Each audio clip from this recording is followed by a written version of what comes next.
नमस्कार, मैं हूं फैज आलम फैजी और TV6 न्यूज नेटवर्क में आपका स्वागत है। हम अपने खास कार्यक्रम चुनाव 24 में हाजिर हैं। हम बात करेंगे राजस्थान में ईडी की रेड को लेकर के। ईडी ने रेड किया है। गोविंद सिंह डोटासरा है जो राजस्थान में कांग्रेस प्रदेश अध्यक्ष हैं, उनके आवास पर छापेमारी की गई है और अशोक गहलोत जो मुख्यमंत्री है राजस्थान के, उनके बेटे वैभव को समन दिया गया है, जिसको लेकर के अशोक गहलोत ने कहा है कि ईडी ने पूरे देश में आतंक मचा रखा है।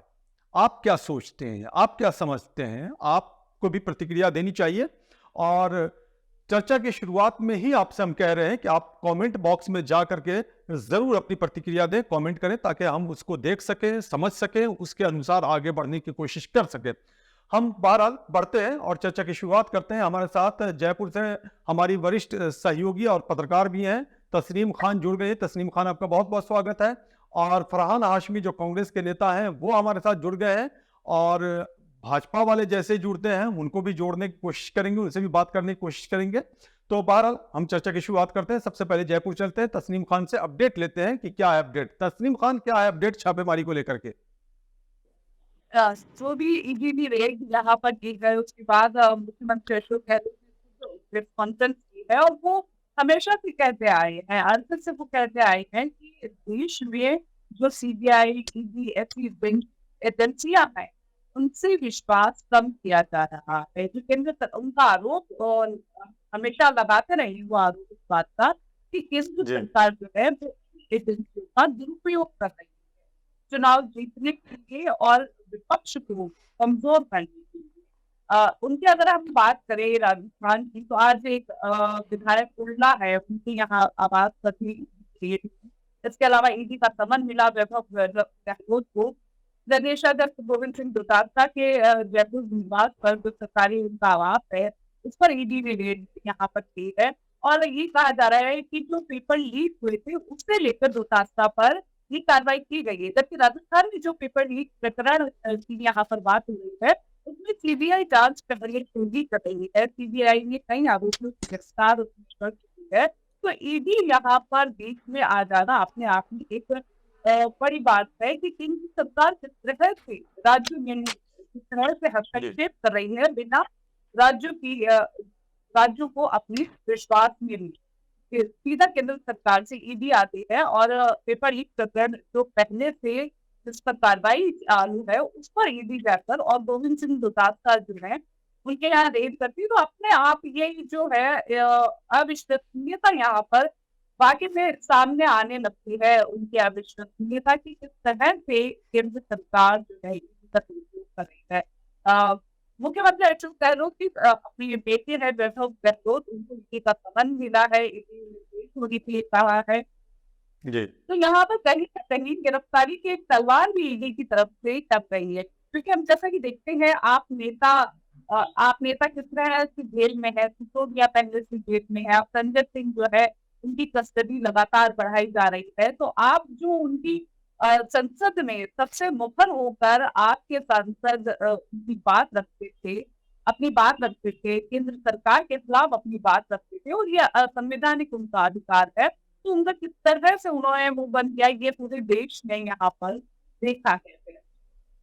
चलिए, फरहान हाशमी, आपने सुना वहाँ से जो खबरें आ रही हैं राजस्थान से, ईडी की जो रेड हुई है, क्या कहेंगे? आपकी पहली प्रतिक्रिया लेना चाह रहे हैं। सबसे पहले आपका धन्यवाद कि आपने मुझे दोबारा से अपने चैनल पे बुलाया, बोलने का मौका दिया। देखिए फैज भाई, ये कोई नई चीज नहीं हो रही है। भारत के इतिहास में ये पहली बार नहीं है कि जिन जिन राज्यों में चुनाव होने आ रहे होते हैं, जहाँ भी चुनावी बिगुल बजता है वहां पर, और जहाँ पर खास करके भाजपा को अपनी हार साफ दिखाई दे रही होती है, वो अपनी एजेंसीज का दुरुपयोग करना शुरू कर देती है। ये हमने बंगाल में भी देखा, ये हमने कर्नाटक में भी देखा, ये हमने बल्कि कई राज्यों तो ऐसे हैं कि जहां पर चुनाव हारने के बाद जो है वो दोबारा से अपना जो कहते हैं ना कि बदला निकालना एक तरीके से, तो वहां पर ये अपनी एजेंसीज का दुरुपयोग करते हैं। और क्योंकि अभी 3 दिन पहले गहलोत जी ने एक स्टेटमेंट जारी किया था जिसमें उन्होंने बड़ी अपनी प्रतिक्रिया दी थी, कड़ी निंदा करी थी कि जिस हिसाब से भाजपा जो है बैठ के अपनी एजेंसीज का दुरुपयोग कर रही है, उन्हें अपनी हार साफ साफ दिखाई दे रही है। तो इसका नतीजा है कि ईडी को इन्होंने दोबारा समन कर दिया है। लेकिन लेकिन फरहान हाशमी, अगर ईडी की तरफ से समन भेजा जा रहा है या फिर रेड की जा रही है, तो कहीं ना कुछ तो कमियां हैं ना, तभी तो ऐसा हो रहा है। कमियां जो है भाजपा के अंदर है ना, कि पब्लिक ने उन्हें सिरे से नकार रखा है, उन्हें अपनी हार दिखाई दे रही है, तो किसी न किसी तरह की प्रेशर टैक्टिक्स बनाई जा रही हैं, अपने आप को दोबारा से उभारने की कोशिश करी जा रही है। और जो इतनी अच्छी अच्छी योजनाएं जो गहलोत सरकार ने पब्लिक के लिए जारी करी हैं, और जो कई नई योजनाओं का जो उन्होंने अभी कहा था कि अब वो आगे जारी करेंगे, उनको पब्लिक तक ना पहुंचाने देने के लिए एक जिसे कहते हैं डाइवर्सिफाइंग टैक्टिक्स जो यूज करते हैं केंद्र सरकार, ये उसमें है और कुछ नहीं है इसके अंदर। क्योंकि ईडी ने 3 महीने पहले भी, जहां तक मेरी जानकारी है, अगस्त में भी वहां पर कोचिंग सेंटर पर रेड मारी थी, तब भी उनके हाथ कुछ नहीं लगा था। चलिए, तस्नीम खान, क्या नजर आ रहा है जो ईडी की रेड हो रही है, वहां चुनाव है, जाहिर सी बात है, और बड़ा सख्त स्टेटमेंट दिया है अशोक गहलोत ने, तो चुनावी प्रक्रिया पर क्या असर पड़ता दिखाई दे रहा है इन सब मुद्दों को लेकर के? देखिए, सबसे बड़ी बात ये है कि गहलोत ने खुद ने इस वार्ता में कहा है हाल ही में कि क्या ईडी को मध्य प्रदेश, हरियाणा और गुजरात का रास्ता नहीं मालूम है? वो वहां पर क्यों नहीं? क्या वहां पर भ्रष्टाचार नहीं है? वो ईडी वहां क्यों नहीं जाती? वहां के नेताओं पर रेड क्यों नहीं करती? क्या वहां के नेताओं में से कोई भी भ्रष्टाचार तो नहीं है, क्योंकि वो भाजपा में है, क्योंकि सरकार भाजपा की है? ये एक बहुत बड़ा सवाल जो है गहलोत हमेशा खड़ा करते हैं। वो कभी सवालों से चूकते नहीं है, और अब भी वो नहीं चूकी है ये सवाल खड़ा करते हैं कि क्या उनको रास्ता मालूम। और चूंकि हम चुनाव की यहाँ पर बात कर रहे हैं, तो चुनावी माहौल है, पूरे राजस्थान का चुनावी माहौल है। लेकिन हमने जो जब भी देखा, 2018 देखा, 2013 देखा, वैसा जो उत्साह है वो यहाँ पर नजर नहीं आता है। उसके एक कारण बड़ा ये भी हो सकता है कि तो ये कांग्रेस ने उत्साह अपनी नेताओं के बीच में नजर नहीं आ रहा है या जनता के बीच में नजर नहीं आ रहा? बिल्कुल, ये हम जब नेताओं का भी देखते हैं तो नहीं नजर आ रहा। वो इसलिए क्योंकि जैसा कि मुझे लगता है एक पत्रकार होने के नाते कि कांग्रेस ने अपने सभी जो जीते हुए विधायक हैं, पहले से जो स्टैंडिंग विधायक हैं, जो जीते हुए, तो उन्हीं को टिकट दिया है, उन्हीं को जीत दिया है। तो ऐसा बहुत कम है कि किसी सीट पर किसी भी तरह का विरोधाभास देखा जा रहा है या कोई विरोध वहां पर हो रहा है।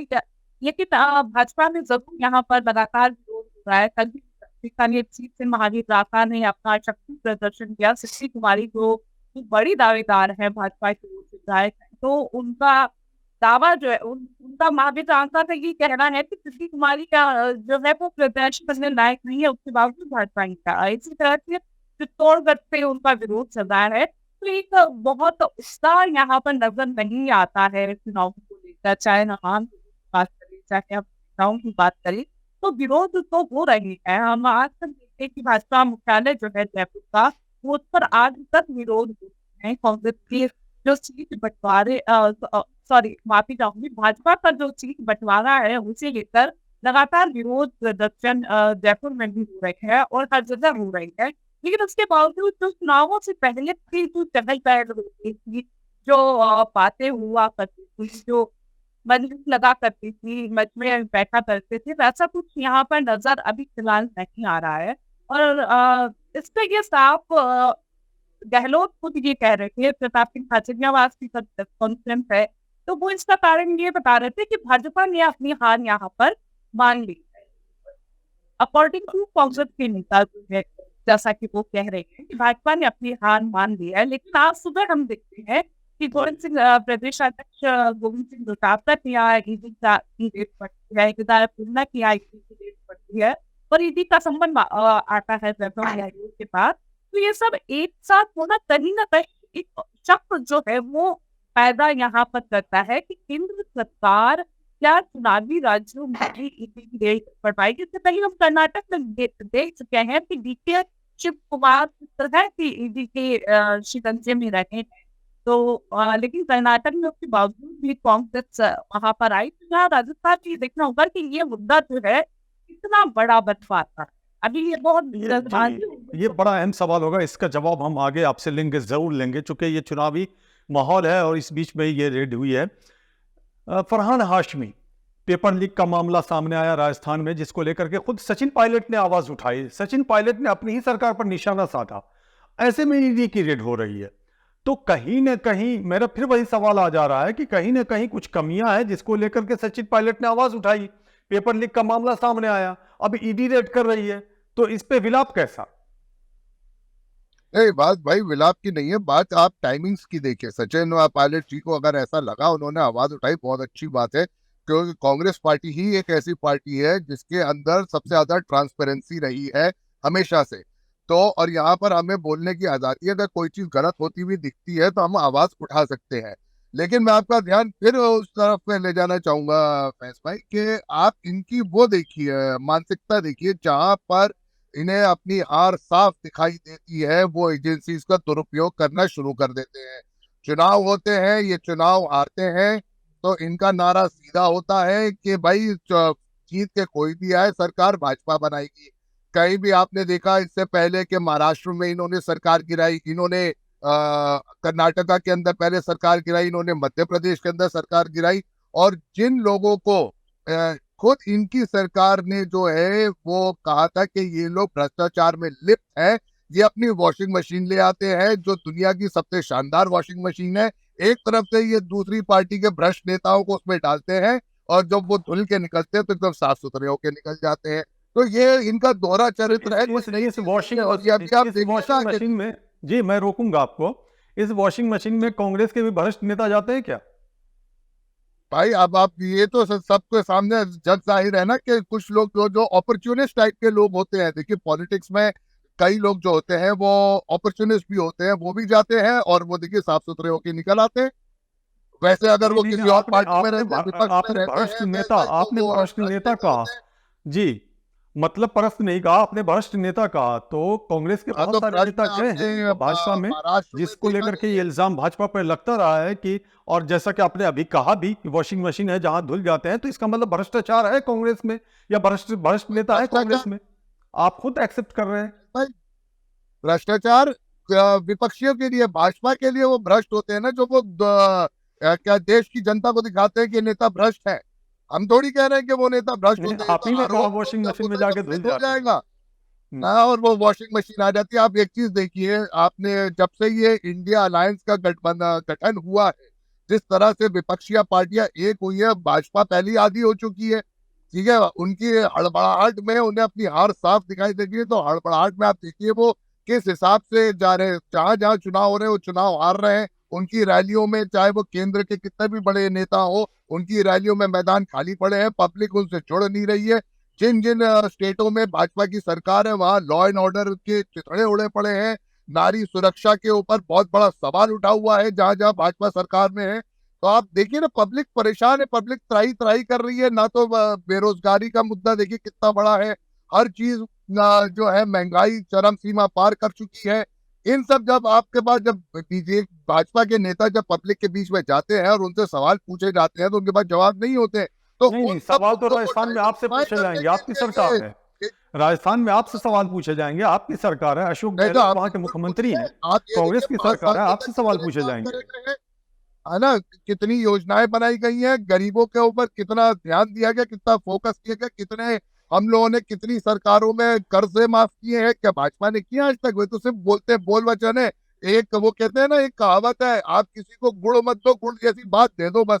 तो ये गुड़ जैसी बात दे सकते हैं, गुड़ तो इनके पास है नहीं देने के लिए, क्योंकि वो तो इनके नेता है। इनके खुद के नेता जो है वो अभी जिस तरह आपने देखा, जिस तरह हमारी देश की बेटियां जो है जंतर मंतर पे, जो पहलवान हमारी बहनें थी, वो सब बैठी हुई थी धरने के ऊपर, क्या हुआ था वहां पे? लाठीचार्ज हो रही है, सब कुछ, तो कुछ छुपा हुआ नहीं है देश की जनता से, और जनता सब कुछ देख रही है। और आने वाले चुनाव में देखिए तीनों स्टेट में, ये मैं नहीं कह रहा हूँ सिर्फ, ये सारे जो अभी तक के जो प्री पोल्स हुए हैं, तीनों में कांग्रेस की सरकार दिखा रहे हैं बनती हुई। इस वजह से भाजपा जो है वो परेशान है, और इसीलिए वो अपनी यानी एजेंसी 3 का नहीं बल्कि दुरुपयोग 5 कर रही स्टेट्स है। में चुनाव हो रहे हैं, आपने 3 का जिक्र किया, बहरहाल उस पर भी हम सवाल पूछ लेंगे आखिर में।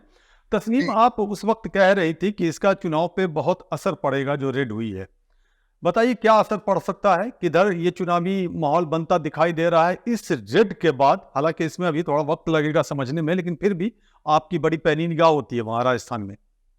लोग उन्हें जादूगर भी जानते हैं। तो यहाँ पर ये जो टिकट का बंटवारा अभी जो चल रहा है, अभी कई सीटों पे आना बाकी है, 76 सीटों पे ही ऐलान जारी किए गए हैं, 124 पे आना बाकी है। तो गोविंद सिंह डोटासरा तीसरे टूर पे चुनाव लड़ते हैं हमेशा। तो गोविंद सिंह डोटासरा की यहाँ जिस तरह से रेड पड़ी है, तो सबसे बड़ी जो चिंता इसको कहेंगे या ईडी की तरफ से जो कार्रवाई करेंगी, वो उनको गिरफ्तार करने को लेकर है। क्योंकि हमने देखा है कि संजय सिंह को गिरफ्तार किया गया हाल ही में आपको। तो अगर ये गिरफ्तारी होती है तो फिर कांग्रेस को यहाँ पर बड़ा नुकसान, क्योंकि कांग्रेस का फिर पूरी तरह से पूरा ध्यान जो है वो इन गिरफ्तारियों पर जाएगा और कहीं ना कहीं जो है चुनाव जीतेगा उनसे। चुनाव बेहद नजदीक है, चुनाव के नामांकन होने जा रहे हैं, तो उससे एक बड़ी परेशानी यहाँ पर खड़ी हो सकती है अगर किसी तरह की गिरफ्तारी यहाँ पर डोटासरा की होती है। तो वैभव गहलोत तक को लेकर यहाँ जब समन मिला है अभी, तो अभी कहा नहीं जा सकता है कि तो तस्नीम बहुत ही छोटा जवाब चाहूंगा आपसे। दो बातें निकल करके सामने आ रही। एक तो यह है कि कांग्रेस युवा मोर्चा के कार्यकर्ताओं ने प्रदर्शन किया है जयपुर में, जो खबर मिल रही है हमें, आप भी अपडेट होंगी। और दूसरी बात यह है कि जो वोटर्स, ये तो नेताओं के बीच की बात हुई, वोटर्स पर क्या इंपैक्ट पड़ेगा इस रेड के बाद? क्या कोई सिंपैथी जगेगी कांग्रेस की तरफ? इसको कांग्रेस भुलाने की कोशिश करेगी? जैसा कि अशोक गहलोत ने अपने स्टेटमेंट में कहा भी है कि हमने महिलाओं के लिए 2 गारंटी दिया, उसके बाद रेड हो गई, हम 5 गारंटी और देंगे। तो कहीं ना कहीं अशोक गहलोत इसे भुलाने की भी कोशिश कर रहे हैं। संक्षेप में जी तस्नीम।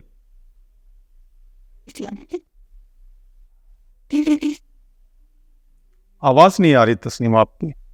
चलिए तो फरहान हाशमी के पास चलते हैं। फरहान, क्या अब आपकी रणनीति बदल जाएगी राजस्थान में रेड के बाद? क्योंकि मैंने यही सवाल अभी तस्नीम खान से किया था, आपसे पूछना चाहूंगा, क्योंकि अशोक गहलोत ने इसे भुनाने की कोशिश की है। उन्होंने कहा कि हमने महिलाओं के लिए गारंटी की घोषणा की और दूसरे दिन रेड हो गई, और भी हम घोषणाएं करेंगे चाहे जितनी रेड कर लो। तो क्या आपने रणनीति स्ट्रेटजी बदल दी है राजस्थान में रेड के बाद? फरहान, तो हमारा संपर्क टूट गया। फरहान हाशमी से भी कांग्रेस के नेता हैं, और तस्नीम खान से भी, जो वरिष्ठ पत्रकार जयपुर से जुड़ी हुई थी, दोनों से हमारा संपर्क टूट गया। लेकिन दोनों ने अपनी बातों को बड़े अच्छे से बताया। कांग्रेस ने जाहिर सी बात है खुद को डिफेंड किया, कांग्रेस के नेता ने, और तस्नीम खान ने विस्तार से समझाने की कोशिश की कि आखिर राजस्थान में क्या कुछ हो रहा है। लेकिन अशोक गहलोत का जो जुमला रहा है, अशोक गहलोत का जो स्टेटमेंट रहा है, वो काफी सख्त रहा है। और अशोक गहलोत ने कहा है कि ईडी ने आतंक मचा रखा है पूरे देश में। ये बहुत ही सख्त जुमला इस्तेमाल किया है अशोक गहलोत ने, और इसे अपनी तरफ आकर्षित करने की भी कोशिश की है इसके माध्यम से वोटर्स को। और उन्होंने कहा कि महिलाओं के लिए जो हमने कुछ गारंटी की घोषणा की है, उसके बाद ये रेड हुई है, तो कोई बात नहीं है, हम इसके अलावा भी और भी घोषणाएं करेंगे। साथ में अशोक गहलोत ने कहा है कि इससे ये साबित होता है कि भाजपा महिलाओं के विकास के लिए जो काम हो रहे हैं उसके खिलाफ है, किसानों के लिए जो काम हो रहे हैं उसके खिलाफ है।